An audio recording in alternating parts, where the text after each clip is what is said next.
Assalamualaikum dan hai, saya Azim. Pada video kali ini, saya nak review satu buku yang bertajuk Discipline is Destiny, The Power of Self-Control, tulisan Ryan Holiday.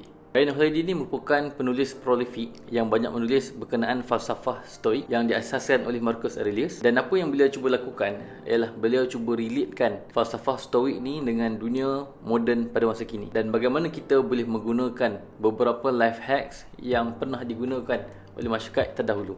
So secara generalnya buku ini menceritakan bagaimana kepentingan self-disiplin dalam hidup kita.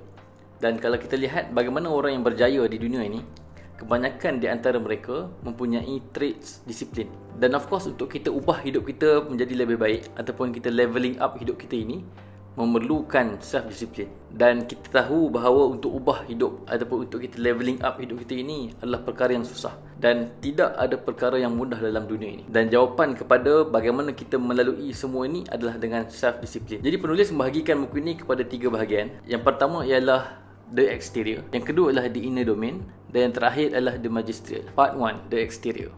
Kuasai tubuh badan. Menguasai tubuh badan ni merupakan langkah pertama yang perlu kita lakukan untuk kita jadi orang yang berdisiplin. So antara ciri pertama orang yang berdisiplin adalah mereka ini merupakan orang yang morning person. Di mana ketika waktu tu manusia lain semua sedang nyenyak tidur dan mereka bangun pada awal pagi melakukan aktiviti-aktiviti yang boleh memberikan impact kepada hidup mereka. Contoh macam baca buku and then jogging. Ada yang bangun awal pagi untuk jogging. So dalam meditations, Marcus Aurelius selalu menyatakan kepada dirinya apabila dia sedang susah nak bangun tidur, dia akan kata, is this what I was created for? So waktu tu dia akan mula bandingkan kehidupan dia ni dengan creatures ataupun animal-animal yang bangun pada awal pagi. Yang mana macam burung apa semua, mereka tak pernah komplain pun. Tapi kita sebagai manusia sentiasa keep complaining. Dan kita kena ingat apabila kita bangun pada awal pagi sahaja, kita kena tahu yang that is the moment untuk kita ubah hidup kita dan untuk kita terus grow dalam hidup kita. Banyakkan aktiviti fizikal. So ajar badan kita ini untuk melakukan aktiviti fizikal seperti jogging, cycling ataupun swimming, supaya badan kita ini sentiasa ready dengan benda-benda yang susah. Kalau kita lihat pada asal kewujudan manusia, kita ni banyak terlibat dengan aktiviti-aktiviti yang fizikal lah. Contohnya kalau dulu nak cari makanan, kita akan memburu. That is the origin of human lah, mana kita banyak melakukan aktiviti fizikal.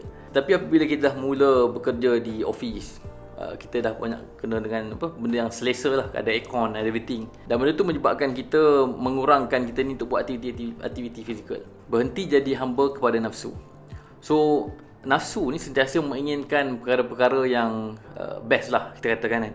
Contoh nak makan makanan yang tak sihat, and then buang masa scrolling social media and everything kan. Antara benda yang perlu kita lakukan sebagai orang yang berdisiplin adalah kita kena self control nafsu kita ni, supaya tidak melebih-lebih untuk melakukan benda-benda yang tidak sepatutnya. Kerana benda apa yang sebab apa nafsu kita ni suka perkara-perkara sedemikian ialah sebabkan feedback gratification yang sangat cepat. So immediate gratification ni lah satu benda yang sentiasa kita mencarilah. Macam contoh kalau kita tengok social media, akan ada keluarnya hormon-hormon dopamine hit yang menyebabkan kita sentiasa akan keep scrolling the social media. So that moment kita perlu stop dan self control kita supaya tak menjadi hamba lah kepada nafsu kita. Just work. In everything yang kita sembang ni, what the most important is to do the work. Kalau kita sembang nak jadi orang disiplin lah, nak buat apa-apa pun, at the end of the day you have to do the work lah. Sebab that work lah akan movekan the needles dalam hidup kita. That akan movekan progress dalam hidup kita. Sebab manusia ni, dia sentiasa nak bagi alasan untuk procrastinate. So mungkin ada benda yang kita nak sangat buat dalam hidup kita ni, kita keep procrastinate dengan alasan-alasan anak kecil, pelbagai alasan lah kita cuba bagi. Tapi at the end of the day, the most important thing is to know what is our priority dan pilih perkara tersebut dan lakukan. Kerana orang yang sentiasa terus melakukan kerja tersebut ialah orang yang sentiasa akan berjaya. Tidur yang cukup. So tidur adalah satu perkara yang sangat penting, yang mana dia akan memberikan impact kepada performance dalam hidup kita. So kalau tidur kita tak cukup 7 hingga ke 8 jam, menyebabkan badan kita ni tak comfortable lah untuk membuat aktiviti-aktiviti yang fizikal ataupun buat aktiviti-aktiviti yang menggunakan otak fikiran kita.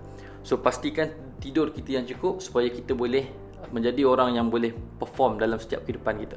Part 2, the inner domain. So bahagian kedua pula menceritakan bagaimana kita boleh mengubah dalam diri kita pula.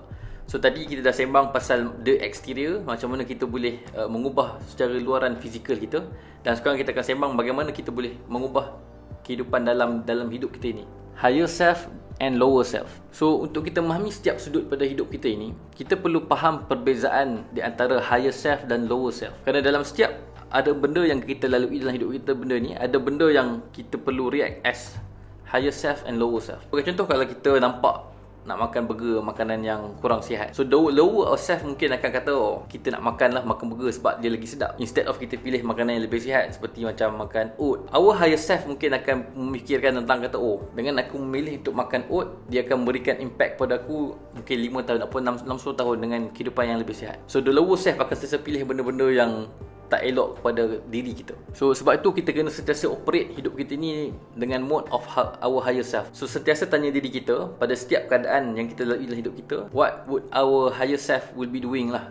Apa yang higher self kita akan buat sekiranya kita menghadapi that situation. Keep the main thing. So dalam hidup kita ni ada banyak benda yang kita nak buat, and the problem with that is kita ada limited amount of time. So disebabkan itu kita kena prioritize dan kita kena pilih benda apa yang benar-benar penting dalam hidup kita. Sebab kita takkan jadi setiap benda yang kita inginkan dalam hidup kita. Kita perlu prioritize, tahu apa yang kita nak capai dalam hidup kita dan pilih that one thing. Do it consistently dan at high quality. Dan benda itulah yang akan set apart diri kita berbanding dengan orang-orang lain. Do the hard thing first. So dalam hari-hari yang kita lalui ni, setiap apa yang kita lakukan, kita pasti kena pilih benda yang susah. Kerana benda yang susah ni lah sebenarnya akan memberikan impact yang besar lah dalam hidup kita. So seperti kata dalam buku Eat the Ugliest Frog, yang mana kita kena buat task yang paling susah dulu supaya kehidupan kita ataupun hari kita pada hari itu akan jadi hari yang produktif lah. Silence is strength. So orang yang berilmu ni kebiasaannya orang yang sentiasa kurang bercakap. Kerana mereka tahu apabila mereka mengeluarkan tutur kata dalam melalui percakapan mereka ini, akan banyaklah kesalahan-kesalahan yang akan dikeluarkan. Kebanyakan orang berilmu ni mereka cuba self-restrain mereka daripada banyak bercakap dan bercakap benda yang perlu sahaja. Respect time. Orang yang disiplin ialah orang yang serta respect masa. So dia tahu kepentingan masa, kerana masa satu benda yang tidak boleh dibeli dan tidak boleh akan datang kembali. So ambil masa untuk kita reflect dan kita lihat bagaimana kita menggunakan masa. So kalau kita lihat for the past 5 years of our life lah, mesti akan banyak-banyak lot of waste of time yang telah kita lakukan kan. Kita kena tahu there is always second chance untuk kita berubah. Kalau sebelum ni kita banyak buat benda yang membuang masa, then let's change lah untuk jadi orang yang lebih sedar dengan masa yang kita ada ni. Part 3, The Soul. So pada bahagian terakhir dalam buku ini menceritakan tentang bagaimana kita boleh ubah hidup kita ni melalui roh. Tolerance with others, strict with yourself. Antara pengajaran dalam bahagian ketiga ni ialah bagaimana kita dalam setiap kehidupan kita ni, kita kena pemudahkan urusan orang lain. Tapi bagi diri sendiri, kita cuba jadi lebih strict. Kenapa kita kena faham benda ni? Kerana kita tidak ada hak untuk kontrol apa yang orang lain inginkan, tapi kita boleh kontrol apa yang berada dalam diri kita. Pemudahkan urusan orang lain tetapi jadi strict kepada diri kita. Be best. So tujuan untuk self discipline ni bukanlah untuk menjadikan untuk menghukum diri kita ataupun untuk punish diri kita, tapi sebenarnya untuk menjadikan kita ni manusia yang lebih baik. At the end of the day, apa yang kita lakukan sekarang ni, aktiviti yang untuk yang jadi self discipline semua ni, adalah untuk menjadi manusia yang lebih baik, manusia yang growth, yang sentiasa berubah setiap hari menjadi manusia yang lebih baik. Unchanged by success. So kebanyakan orang berjaya ni mereka tidak berubah pun apabila mereka sudah sampai milestone ataupun impian yang mereka nak inginkan. Kerana mereka tahu impian tersebut ataupun kejayaan tersebut dalam masa yang sangat pendek. Sekejap je kita akan rasa best, rasa happy. Kerana yang paling penting ialah the progress ataupun perjalanan ke arah mencapai kejayaan tersebut. Kerana perjalanan mencapai kejayaan tersebut, itulah yang menjadikan hidup kita ni lebih manis. Sebab tu kita perlu enjoy the process, and along the way kalau kita dah sampai ke impian kita, kita keep moving dan keep consistent doing the work. So kalau korang cuba baca buku ni memang banyaklah diceritakan tentang kisah-kisah orang yang berjaya dan bagaimana mereka menggunakan bagaimana self-discipline ni mengubah hidup mereka. Sangat recommended lah buku ni untuk korang baca. Pada saya, untuk kita berjaya dalam hidup ni, self-discipline is one of the trait lah yang perlu kita ada dalam hidup kita. Dengan adanya self-discipline, insyaAllah kita akan boleh menjadi manusia yang lebih baik lah daripada hari ke hari. So guys, I think that's all untuk video pada kali ni. Harap korang enjoy video pada kali ni. Please like dan subscribe. video ni dan share kepada kawan-kawan korang. Kita jumpa pada next video. Bye bye.